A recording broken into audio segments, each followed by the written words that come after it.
बहुत ही गलत बयान है। तो कल को अनुज कुमार जी ये कहेंगे कि गुंडे मवालियों के डर से लोग घरों से ना निकले, बलात्कारियों के डर से बहन बेटियां घरों से ना निकले, तो जिस तरीके की हिदायत दी ये गलत है। अगर ये बताइए, अगर क्रिमिनलों के हौसले बुलंद होंगे, दंगाइयों के बलवाइयों के हौसले बुलंद होंगे तो जनता अपने घरों में रहेगी। देखिए, उनका ये बयान होना चाहिए था कि मेरे सभी हिंदू मुसलमान भाई मिलजुल कर ये पर्व मनाएं, होली का भी ख्याल रखें और जुम्मे का भी ख्याल रखें, और जो भी असामाजिक तत्व हैं जो माहौल ख़राब करना चाहते हैं उनकी खैर नहीं है, अपनी खैर मनाएं। अगर कोई गलत करेगा हुड़दंग करेगा। ये बयान उनका अच्छा था कि आप गुंडे मवालियों के डर से लोग घरों से नहीं निकलेंगे। तो ये जो बयान दिया है ये बहुत ही गलत बयान है, और एक समुदाय को उनके धर्म को मानने से रोकने के लिए, नमाज पढ़ने से रोकने के लिए और उन्हें घरों में कैद करने के लिए उनका ये बयान है। और ये एक समुदाय को डराने का और धमकाने का और टारगेट करने का प्लान है। टारगेट करने का कैसे ये उन्होंने बयान दिया? योगी आदित्यनाथ खुलेआम इनके समर्थन में, वो तो कह रहे हो भाई ठीक कह रहा है, अगर 52 बार आता है तो आप घर में रहिए, दिक्कत हो रही है तो एक बार होली आता है होली मनाने दीजिए। नहीं, देखिए, हर जिले में अमन कमेटी होती है, कोई भी त्योहार आता है सभी जिम्मेदार लोग और सभी जो धर्म गुरु होते हैं उनको बुलाकर एक गाइडलाइंस दी जाती है कि प्यार मोहब्बत से त्योहार को मनाएं। होली देखिए 2 बजे तक 1 बजे तक निबट जाता है कलर, लेकिन अगर ये कहा जाता कि 2 बजे 2:30 बजे, और काफ़ी जिलों में नमाज को 2:30 बजे का टाइम दिया गया है, तो देखिए मोहब्बत का जो समाधान होगा वो मोहब्बत से होगा, नफरत से नहीं होगा। लेकिन ये भाजपा के लोग और भाजपा की सोच रखने वाले लोग ये सिर्फ देश में नफरत बांट रहे हैं। एक वक्त के लिए अगर अनुज चौधरी नफरत बांट रहा है, वो गलत कर रहा है, उसका बयानबाजी गैर संवैधानिक है, योगी आदित्यनाथ का भी गैर संवैधानिक है, इसका मतलब बयान उनका जी बिल्कुल, गलत का समर्थन करना गलत है। योगी जी कैसे गलत हो सकते हैं? योगी जी गलत हो सकते हैं, वो प्रदेश के मुख्यमंत्री हैं, वो पूरे प्रदेश के मुख्यमंत्री हैं, हर समुदाय के मुख्यमंत्री हैं, हर जाति के मुख्यमंत्री हैं। अगर वो ऐसे गलत बयान का समर्थन करते हैं तो फिर योगी जी भी गलत है सर। अगर आप गलत का समर्थन करोगे तो गलत हो। योगी जी को ये कहना चाहिए कि अनुज कुमार जी का जो बयान है वो निंदनीय है, और हम प्रदेश की जनता को विश्वास दिलाते हैं कि हिंदू भाई प्यार से होली मनाएं और मुसलमान भाई अपनी नमाज पढ़ें। हम पूरी जिम्मेदारी लेते हैं, और जो असामाजिक तत्व हैं उनकी खैर नहीं है, तो हम योगी जी का समर्थन करते हैं। योगी एफआईआर की बातें हो रही है, उन पर लगातार टारगेट करने की बातें हो रही है। उदित राज ने कह दिया उन पर एफआईआर होनी चाहिए, उनकी जगह जेल में है। हाँ, एफआईआर होनी चाहिए, जेल में जाना चाहिए। लेकिन आपने इससे पहले भी देखा भाजपा से जो जुड़े हुए तमाम सांसद, विधायक, नेता कितनी गलत सलत बयानबाजी करते हैं, उनका प्रमोशन होता है। अरे सुनिए सर, अनुज चौधरी जी को विधायक या एमपी बनना है तो अपनी जो सीओ का पद है वो छोड़कर खादी का कुर्ता पहन लें। अगर आप सरकारी पदाधिकारी है, सरकारी अधिकारी हैं, तो ऐसे बयान नहीं चलेंगे। अगर आपको राजनीति का इतना शौक है तो इस्तीफा देकर आप आइए खादी का कुर्ता पहनकर मैदान में। जी, आपको लग रहा है जो योगी जी का प्रशासन कभी गलत बयानबाजी कर सकता है? तो फिर अनुज जी के मुंह से क्या फूल झड़े थे? अनुज जी लोग, प्रदेश की जनता कैसे विश्वास करेगी? हमारी सुरक्षा की जिम्मेदारी किसकी है? प्रशासन की, सरकार की। जब सरकार के ही नुमाइंदे ऐसी बातें करेंगे तो लोगों को विश्वास कहाँ रहेगा, लोगों को भरोसा कहाँ रहेगा सर? होली से पहले इस तरीके की जो बयानबाजी नफरत वाली, इसको फिर कैसे देखते हैं? अच्छा सर, एक बात बताइए, नफरत फैलाई है, क्या इससे पहले देश में होली नहीं होती थी? क्या इससे पहले होली जुम्मे के दिन नहीं आई है? कई मरतबा जुम्मे के दिन होली आई है। लेकिन ये सिर्फ एक टारगेट है देश के मूलभूत मुद्दों से दिमाग भटकाने के लिए। तो भैया पहलवान है तो जाकर पहलवानी करें ना। आपने और सारे बयान भी देखे होंगे, तमाम जिले के एसएसपीओ के बयान आ रहे हैं कि मेरे हिंदू मुसलमान भाइयों, आप सद्भावना से, प्यार से त्योहार को मनाइए, आपसी भाईचारा बढ़ाइए, मिलजुल कर त्योहार मनाइए। वो लोग पढ़ लिख कर आए हैं, और ये अगर पहलवान बुद्धि है, योगी जी कह रहे हैं पहलवान है तो अखाड़े में पहलवानी करे। ये आकर लोगों की सुरक्षा नहीं हो रही तो इस्तीफा देकर चले जाए, पहलवानी करें। अलीगढ़ यूनिवर्सिटी का मामला आपने नहीं देखा? उन्होंने कहा अगर नहीं परमिशन देते अगर प्रशासन या वहाँ के जो भी अधिकारी हैं तो सीधे ऊपर उसको ऊपर भेजेंगे। देखिए सर, होली या कोई भी त्योहार ऐसा है, ये भारत एक गंगा जमनी तहजीब का देश है। यहाँ पूरे देश की जनता, सभी धर्म और समुदाय के लोग हर त्योहार को सेलिब्रेट करते हैं, मिलजुल कर मनाते हैं। देखिए, जिस तरीके का उनका बयान है, वो एक सांसद है, अलीगढ़ के सांसद हैं, और उनका ये बयान कि जो परमिशन नहीं देगा उसको ऊपर पहुंचा देंगे। वो क्या गुंडे हैं? क्या बदमाश है? क्या क्रिमिनल है? हमने तो ये सुना है कि उत्तर प्रदेश में गुंडे मवाली प्रदेश छोड़कर चले गए, या ऐसी जगह जाना नहीं चाहेंगे, कब्रिस्तान या शमशान। फिर जो सांसद जी के जो अल्फाज थे, ये क्या किसी गुंडे से कम है? देखिए, हम संवैधानिक पदों का सम्मान करते हैं, हम बार बार यही चीज़ कहते हैं, चाहे वो प्रशासनिक अधिकारी हो या राजनेता हो, लेकिन उनके भेष में जो संवैधानिक पदों का और कुर्सियों का हम सम्मान करते हैं, लेकिन ऐसी मानसिकता के लोगों का हम सम्मान नहीं करते। हम ऐसे लोगों पर कठोर कार्रवाई की मांग करते हैं। क्या कहा उन्होंने? कहा अगर परमिशन नहीं दोगे तो ऊपर भेज देंगे। वो अपनी सनातन धर्म का और अपने होली का इज्जत और लाज बचा रहे हैं। तो सर वो भेजे ना, फिर पूरे देश को भेज दें। उनके खिलाफ कार्रवाई नहीं होगी, उनके खिलाफ कार्रवाई, वो चैलेंज कर रहे हैं, वो धमकी दे रहे हैं कि ऊपर भेज देंगे। ऊपर भेजने का मतलब क्या? मारना, मर्डर परमिशन दे दीजिए ना, परमिशन क्यों नहीं टाइम पर? वो सांसद है, परमिशन क्यों नहीं टाइम पर दिया? परमिशन सरकार देगी, एडमिनिस्ट्रेशन देगा। प्रशासन कौन होते? कोई व्यक्ति थोड़ी देगा ना उसके परमिशन। परमिशन सरकार देगी, एडमिनिस्ट्रेशन देगा। लेकिन वो तो सामने से गुंडाई कर रहे हैं कि देख लेंगे, मार देंगे, ऊपर पहुंचा देंगे। क्या गुंडे हैं वो? एक सांसद की जबान अगर ऐसी होगी तो देश का हालात क्या होंगे और आने वाला मुस्तकबिल क्या होगा? सर ये सोचने का विषय है। भारतीय जनता पार्टी कह रही है जो 2010 से 14 तक संभल में होली नहीं मनाया दिया जा रहा था, उसी का बदला लेंगे आप। सर होली तो मुगलों के काल में भी मनाई जाती थी, खिलजियों के काल में भी मनाई जाती थी, अंग्रेजी काल में भी मनाई जाती थी, कांग्रेस के काल में भी मनाई जाती थी, और आज भाजपा पूरे देश में काबिज है और अधिकतर राज्यों में काबिज है और अपने आप को सबसे बड़ी हिंदू हितैषी पार्टी बनाती है। अगर उसके ही राज में होली में दिक्कत आएगी तो फिर भाजपा हिंदू हितैषी नहीं है क्या? नमाज नहीं पढ़ेंगे तो जन्नत नहीं जाएंगे। नहीं सर, नमाज पढ़ने का सवाल नहीं आता, सवाल नमाज का नहीं है, कहने का तरीका होता है, कहने का तरीका होता है। तो अब सीओ साहब ये कह दें कि लोग अपने घरों से ना निकलें, गुंडे मवाली गोली इनकाउंटर कर देंगे, बदमाश लूट के ले जाएंगे, बहन बेटियां घरों से ना निकलें, बलात्कारी घूम रहे। अरे ये बताइए, आपका क्राइम रोकना काम है या आप लोगों को घरों में कैद करना काम है? किस लिए उनको चुना है हमने? जो प्रशासनिक अधिकारी है, हमारी सुरक्षा की जिम्मेदारी है नहीं है? अगर वो कल को ये कहें कि भैया बाहर जो है शेर आ गया है, आप अपने घरों से ना निकलो, अरे उन्हें शेर को पकड़ना चाहिए या लोगों को घरों में कैद करना चाहिए? तो ये बयान सरासर गलत है, चाहे वो सीओ अनुज कुमार जी का हो, माननीय मुख्यमंत्री योगी आदित्यनाथ जी का हो या सांसद जी का हो। सर क्या राज आ जाए इस देश में, कोई होली ना मनाए, कोई रमजान ना मनाए, कोई ईद ना मनाए? सर औरंगजेब के राज में क्या त्योहार नहीं मनाए जाते थे? औरंगजेब के राज में क्या त्योहार नहीं मनाए जाते थे? समाजवादी पार्टी के जो विधायक है वो काफी हितैषी बन रहे हैं आजकल। नहीं, समाजवादी पार्टी, देखिए इतिहास को तोड़ मरोड़ कर दिखाया जा रहा है। देखिए इतिहास को गलत तरीके से दिखाना और एक इतिहास को पढ़ना, ये दो अलग फैक्टर हैं। देखिए जिस तरीके से बाबर को, औरंगजेब को, अकबर को तमाम तरीके के इन पे एलिगेशन लगते हैं। देखिए कुछ काम उनके अगर गलत हैं तो कुछ काम सही भी हैं। उन्होंने जरिया टैक्स लगाया था, उन्होंने तमाम मंदिरों को तोड़ा, मस्जिदों को भी तोड़ा था। पत्रकार महोदय पहले नॉलेज पूरी लीजिए, औरंगजेब बादशाह ने अगर मंदिर तोड़े हैं तो मस्जिदों को भी तोड़ा, दरगाहों को भी तोड़ा, लेकिन बाद में उन्होंने बनाने के लिए जगहें भी दी और परमिशन भी दिया। तो देखिए तानाशाही का एक अंत होता है, अगर उन्होंने तानाशाही की है तो उसका आज उनको परिणाम भुगतना पड़ा। नहीं देखिए, अबू आसिम आजमी कोई देश नहीं है, अबू आसिम आजमी एक व्यक्ति है और एक विधायक है। वो उनका एक पर्सनल बयान है, उनका बयान है, मैं उन बयान पर कोई टिप्पणी नहीं दूंगा। गिरा रहे हैं नहीं देखिए जिस तरीके से भाजपा और ने सही कहा कि गलत, पहले बताएं। देखिए उसमें मैंने क्या कहा, हर व्यक्ति को आज़ादी है उनके विषय। औरंगजेब का समर्थन कर रहे हैं, आप क्या कर रहे हैं? नहीं, हम औरंगजेब का समर्थन नहीं कर रहे।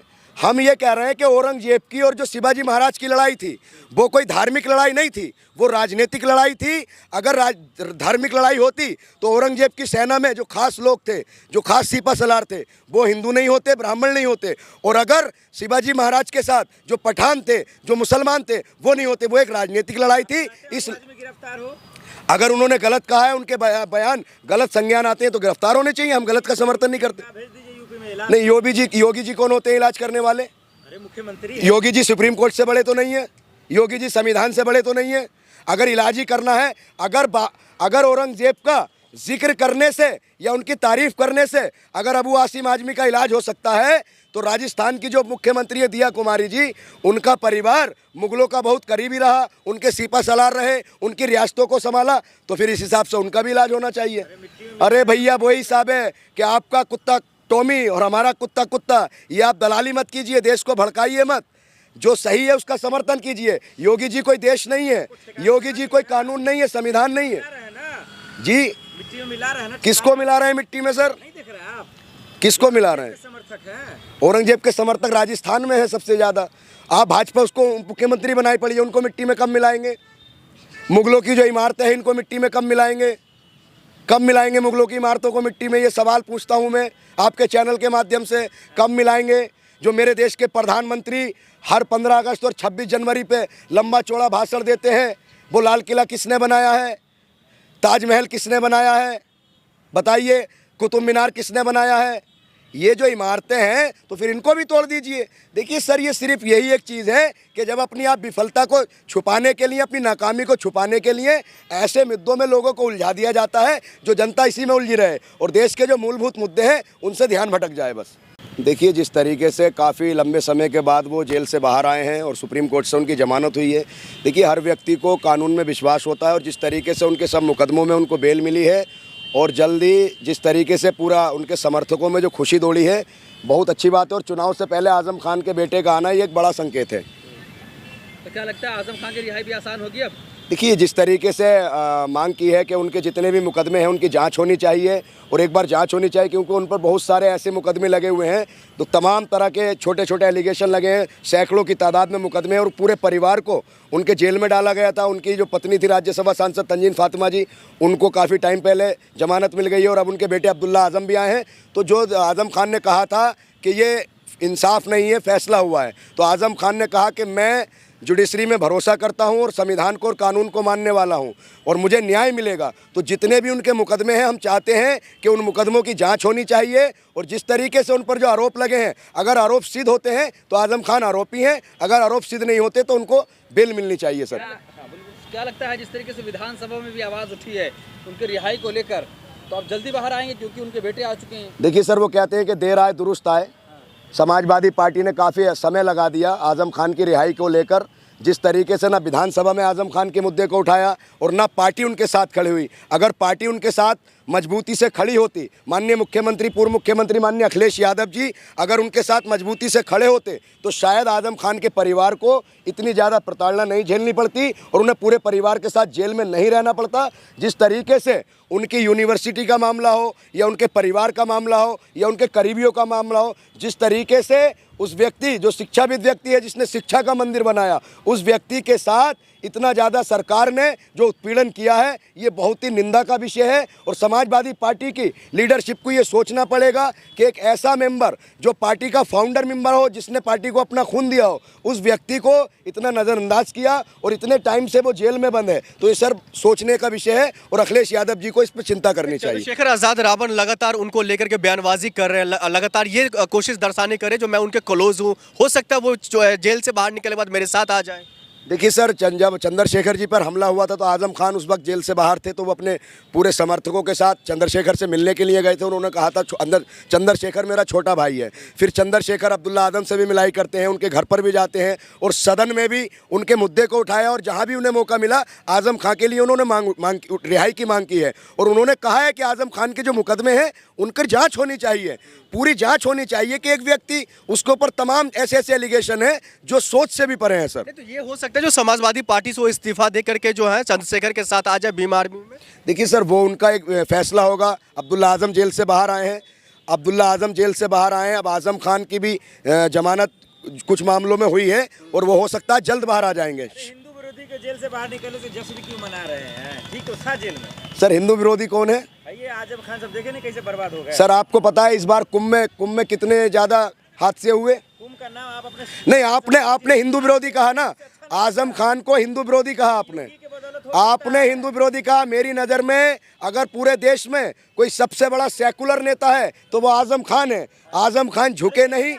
देख रहे हैं। हाँ आरोप है उम्र कैद की सजा सर, अभी उन पे आरोप सिद्ध नहीं हुए ना, आरोप सिद्ध नहीं हुए ना। आप भाजपा की पत्रकारिता मत कीजिए, आप पत्रकारिता कीजिए, पेटकारिता मत कीजिए। देखिए किसी व्यक्ति को आरोपी आप तब कहेंगे जब आरोप सिद्ध हो जाए। अभी उनके मामले कोर्ट में चल रहे हैं। भाई है, जश्न क्यों मना रहे हैं आप? देखिए अब्दुल्ला हमारा भाई नहीं है, आजम खान हमारे देश के नेता हैं। उन्होंने एक शिक्षा का मंदिर दिया है। इस दौर में जब राजनीति धर्म के नाम पर हो रही है, मंदिर मस्जिद के नाम पर हो रही है, तो उस शख्स ने देश के अंदर जो एक क्रांतिकारी थे जिनका नाम मौलाना मोहम्मद अली जौहर था, उनके नाम पर एक इदारा बनाया है। उस इदारे से डॉक्टर निकलेंगे, इंजीनियर निकलेंगे, तमाम काबिल लोग निकलेंगे जो देश में और विदेश में नाम रोशन करेंगे। आजम खान ने बच्चों के हाथ में कलम दिया है, उस शख्सियत का नाम आजम खान है। देखिए सत्य को क्या होता है, कभी पराजित नहीं किया जा सकता। आप उसको प्रताड़ित कर सकते हो, उसको दबा सकते हो, लेकिन आजम खान झुकने वालों में से नहीं है। देखिए सर, हम झूठ मूठ का नहीं चिल्ला रहे, हम सच कहते हैं। हम हर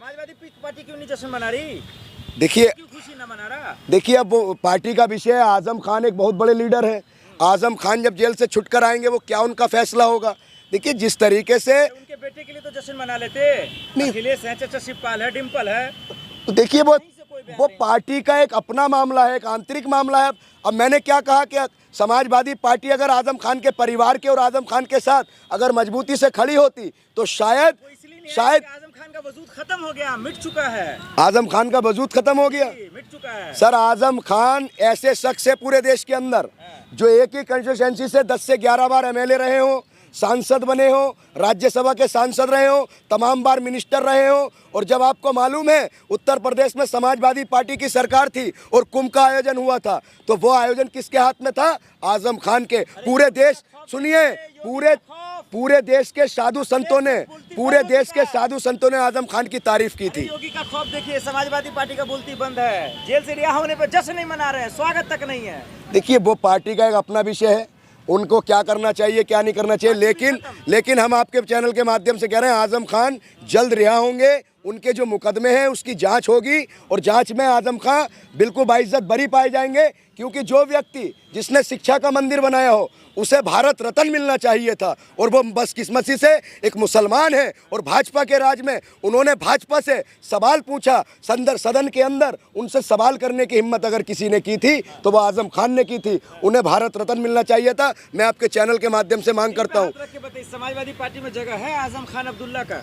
देखिए सर, मैंने क्या कहा, वो उनकी पार्टी का विषय है, आजम खान क्या फैसला लेंगे, लेकिन मैं ये मांग करता हूं कि आजम खान को भारत रत्न मिलना चाहिए। क्योंकि आपने देखा, हमने पंडित मदन मोहन मालवीय को महामना क्यों कहा? उन्होंने इदारा दिया। हमने सर सैयद अहमद खां को, सर सैयद डे मनाते हैं, उनको इतना बड़ा खिताब दिया, क्यों दिया? क्योंकि उन्होंने यूनिवर्सिटियां बनाई। तो आजम खां शिक्षा का मंदिर बनाने वाले हैं, उनको भारत रत्न मिलना चाहिए सर। सियासत कौन बर्बाद किया, किसने बर्बाद किया उसके सियासत को? देखिए सर, भाजपा ने जिस तरीके से सरकार बनी, उन पर तमाम मुर्गी चोरी, बकरी चोरी, किताबें चोरी, पेन चोरी, जेसीबी मशीन चोरी, तमाम सरकारी संपत्ति के मामले में, तमाम तरह के मामलों में, हेट स्पीच के मामले में, तमाम पुराने मामलों में उनको सरकार ने उनके खिलाफ बहुत बड़ा बोरिया बिस्तर बांधकर उनको पूरे परिवार के साथ जेल में डाला है। लेकिन ये देश सर, हर व्यक्ति को न्यायालय से उम्मीद है और हमें उम्मीद है कि आजम खान के जितने भी मामले चल रहे हैं उन पर दोबारा से जांच होगी और आजम खान जल्द रिहा होंगे। आजम खान की सियासत और उनकी बड़ी विरासत को बचा पाएंगे उनके बेटे अब्दुल्ला जी?